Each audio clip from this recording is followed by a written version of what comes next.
Hi.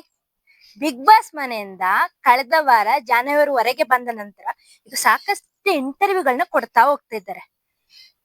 Madam, ನಿಮಗೊಂದು ಮಾತು, ನೀವು ಮನೆಯೊಳಗೆ ಇದ್ದಾಗ ಒಂದು ರೀತಿ ಬಿಂಬಿತ ಆಗಿದ್ರೆ, ಈಗ ನೀವು ಹೊರಗೆ ಬಂದು ಕೊಡ್ತಿರುವ ಇಂಟರ್ವ್ಯೂಸ್ ಇದೆಯಲ್ಲ, ಅದು ನಿಮ್ಮನ್ನು ಇನ್ನಷ್ಟು ಡೌನ್ ಮಾಡ್ತಿದೆ ಎಂಬುದನ್ನ ಮರಿಬೇಡಿ. ನೀವು ಇಂಟರ್ವ್ಯೂಸ್ ಕೊಡುವ ನೆಪದಲ್ಲಿ ನೀವು ನಿಮ್ಮ ವ್ಯಕ್ತಿತ್ವಕ್ಕೆ ಒಂಥರ ಬ್ಲಾಕ್ ಮಾರ್ಕ್ ತಂದ್ಕೊಳ್ತಾ ಇದ್ದೀರಾ.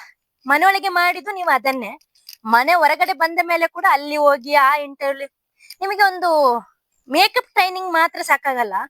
ನಿಮಗೆ ಬೇಕಾಗಿರೋದು ಹೇಗೆ ಮಾತಾಡ್ಬೇಕು ಅಂತ. ನೀವು ಒಂದು ನಿರೂಪಕರು ಹೇಗೆ ಮಾತಾಡ್ಬೇಕು ಅನ್ನೋದು ಸಮೇತ ಗೊತ್ತಿರ್ಬೇಕು. ಅಲ್ಲದೆ ಒಂದು ಜರ್ನಲಿಸಂ ಫೀಲ್ಡ್ ಇಂದ ನೀವು ಹೋದ ಮೇಲೆ ಕೆಲವೊಂದು ವಿಚಾರಗಳನ್ನ ನಿರೂಪಣೆ ಮಾಡುವಾಗ ನಿಮಗೆ ಬೇರೆ ಯಾರಾದ್ರೂ ಸ್ಕ್ರಿಪ್ಟ್ ಬರೆದು ಕೊಟ್ಟು ನೀವು ಹೇಳಿರ್ಬೋದು.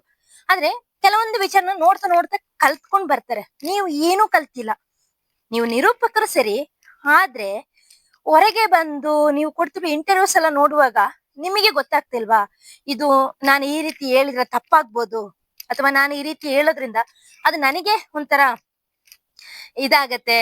ಈಗ ಮನೆಯೊಳಗೆ ಆಗಿದ್ದು ಅದೇ, ಈಗ ಹೊರಗೆ ಬಂದ ಮೇಲೆ ಆದ್ರೂ ನಾ ಸ್ವಲ್ಪ ಚೆನ್ನಾಗಿ ಮಾತಾಡುವ ಅಂತ ಇಲ್ಲ.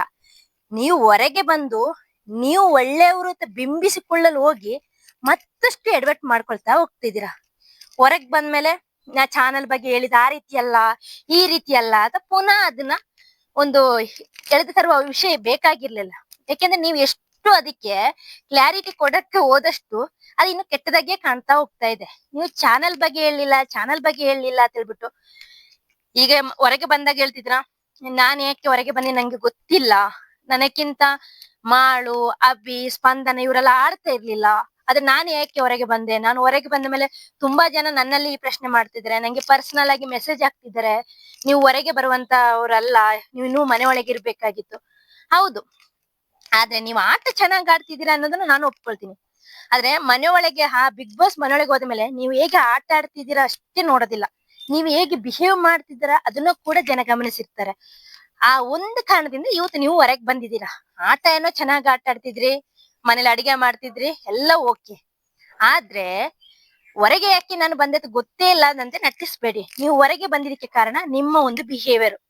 ನೀವು ಆ ಮನೆಯೊಳಗೆ ಹೋಗುವಾಗ ಯೋಚನೆ ಮಾಡಿರ್ಬೋದು, ನಾನು ತುಂಬಾ ಚೆನ್ನಾಗ್ ಕಾಣ್ಬಿಡ್ತೀನಿ, ನಾ ಸಂತೂರು ಮಮ್ಮಿ ತಲೆ ಬಿಂಬಿತ ಆಗ್ತೀನಿ, ನಂಗೆ ಹಾಗೆ ನನ್ನ ಲುಕ್ಕಿಗೋಸ್ಕರ ನಂಗೆ ತುಂಬಾ ಫಾಲೋವರ್ಸ್ ಬರ್ತಾರೆ ಅಂತ. ನೀವು ಹೋದ ಕೆಲವೇ ವಾರಗಳಲ್ಲಿ ನಿಮ್ಮ ಲುಕ್ಕಿಗಿಂತ ಹೈಲೈಟ್ ಆಗಿದ್ದು ನಿಮ್ಮ ಪರ್ಸನಾಲಿಟಿ ನಿಮ್ಮನ್ನ ಫಾಲೋ ಮಾಡೋ ರೀತಿ ಇರ್ಲಿಲ್ಲ. ನೀವು ಯಾರಿಗೆ PR ವರ್ಕ್ ಕೊಟ್ಟಿದ್ದೀನಿ ಅಂತ ಹೇಳಿದ್ರಲ್ಲ, ಅವರಿಗೆ ಕೂಡ ನಿಮ್ ಬಗ್ಗೆ ಏನ್ ಹೇಳ್ಬೇಕು, ಹೇಗೆ ನಿಮ್ಮನ್ನ ಪ್ರಮೋಟ್ ಮಾಡ್ಬೇಕು ಅಂತ ತುಂಬಾ ಒಂದು ಕಷ್ಟ ಆಗಿರುತ್ತೆ. ಅಷ್ಟರ ಮಟ್ಟಿಗಿತ್ತು ನಿಮ್ಮ ಒಂದು ಪರ್ಸನಾಲಿಟಿ. ಮನೆಯೊಳಗೆ ಕದ್ದು ಕಾಫಿ ಪುಡಿನೆಲ್ಲ ಕದ್ದಿಟ್ಟಿದ್ದು, ಮತ್ತೆ ಕೆಲವೊಂದು ಕಿತಾಪತಿಗಳನ್ನ ಮಾಡ್ತಾ ಇದ್ದಿದ್ದು, ಅದ್ ಯಾವ್ದು ನೀವು ಯೋಚನೆ ಮಾಡಿ ಇರ್ಬೋದು, ಅದೆಲ್ಲ ಚೆನ್ನಾಗ್ ಕಾಣ್ತಿತ್ತು. ಯಾವ್ದು ಚೆನ್ನಾಗ್ ಕಾಣ್ತಿದ್ದಿಲ್ಲ. ನೀವು ಮನೆಯಿಂದ ಹೊರಗೆ ಬಂದಾಗ ಅದೇ ಪ್ರಮುಖ ಕಾರಣ. ನಿಮ್ಮ ಫಾಲೋವರ್ಸ್ ಕೂಡ ನಿಮಗೆ ಓಟ್ ಹಾಕ್ಬೇಕು ಅಂತ ಅನಿಸಿರಕ್ಕಿಲ್ಲ. ಈ ಒಂದು ಕಾರಣದಿಂದ ನೀವು ಮನೆಯೊಳಗಿಂದ ಹೊರಗೆ ಬಂದಿದ್ದೀರಾ. ಈಗ ಹೊರಗೆ ಬಂದ ಮೇಲೆ, ಬಿಗ್ ಬಾಸ್ ಮನೆಯಿಂದ ಬಂದ ಮೇಲೆ ನೀವು ಏನು ನಿಮ್ ಬಗ್ಗೆ ಹೇಳದ್ ಇರಲ್ಲ ಅಂತ ಯೋಚನೆ ಮಾಡಿದ್ದೆ. ಆದ್ರೆ ನೀವು ಹೊರಗೆ ಬಂದ ಮೇಲೆ ನೀವು ಕೊಡ್ತಿರುವ ಒಂದು ಇಂಟರ್ವ್ಯೂಸ್ ಎಲ್ಲ ಇದೆಯಲ್ಲ, ಅದು ಇನ್ನೂ ನಿಮ್ಮ ವ್ಯಕ್ತಿತ್ವನ ಬೇರೆ ರೀತಿಲೇ ತೋರಿಸ್ತಾ ಹೋಗ್ತಾ ಇದೆ. ಡಾಗ್ ಸತೀಶ್ ಅವರ ನಂತರ ಸಿಕ್ಕಾಬಟ್ಟೆ ಈ ಹೇಳಿಕೆಗಳು ಕೊಡುವ ಮೂಲಕ ಕಾಂಟ್ರವರ್ಸಿನ ಕ್ರಿಯೇಟ್ ಮಾಡ್ತಿರೋರು ನೀವೇ ನೋಡಿ. ಇನ್ನಾದ್ರೂ ಏನೋ ಬಿಗ್ ಬಾಸ್ ಒಳಗೆ ಏನೋ ಆಯ್ತು, ಫೇಮಿಗೆ ತಲೆ ಹೋದ್ರೆ ಫೇಮ್ ಬಂದಿರ್ಬೋದು, ನಿಮ್ಮನ್ನ ಜನ ಗುರುತಿಸಿರ್ಬೋದು, ಆದ್ರೆ ನಿಮ್ಮ ಇನ್ನೊಂದು ಪರ್ಸನಾಲಿಟಿ, ನಿಮ್ಮ ಆಕ್ಚುಲ್ ಪರ್ಸನಾಲಿಟಿ ಏನು ಅಂತ ಅಲ್ಲಿ ಬಿಂಬಿತವಾಗಿದೆ. ಈಗ ಹೊರಗೆ ಬಂದಿದ್ದೀರಾ, ಆಗಿರೋ ಡ್ಯಾಮೇಜ್ ನ ಕಂಟ್ರೋಲ್ ಮಾಡಕ್ ಹೋಗಿ ಪುನಃ ಹೇಳ್ತಾ ನಿಮ್ಮ ಒಂದು ವ್ಯಕ್ತಿತ್ವಕ್ಕೆ ಮತ್ತಷ್ಟು ಮಸಿ ಬೆಳೆಯುವ ಪ್ರಯತ್ನ ಮಾಡಕ್ ಹೋಗ್ಬೇಡಿ.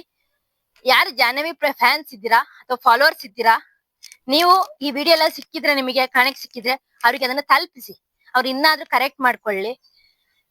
ಇನ್ನೊಬ್ಬರ ನಿಮ್ಮ ಜಾಬ್ ಬಗ್ಗೆ ಹೇಳ್ಕೊಳ್ಳೋದು ಅದೆಲ್ಲ ಇನ್ನು ಅವಶ್ಯಕತೆ ಇಲ್ಲ. ನಿಮ್ಮ ಕರಿಯರ್ ಏನಿದೆ, ಅದ್ ನೋಡ್ಕೊಂಡು ನೀವು ಸುಮ್ಮನೆ ಹೋಗ್ತಾ ಇರಿ.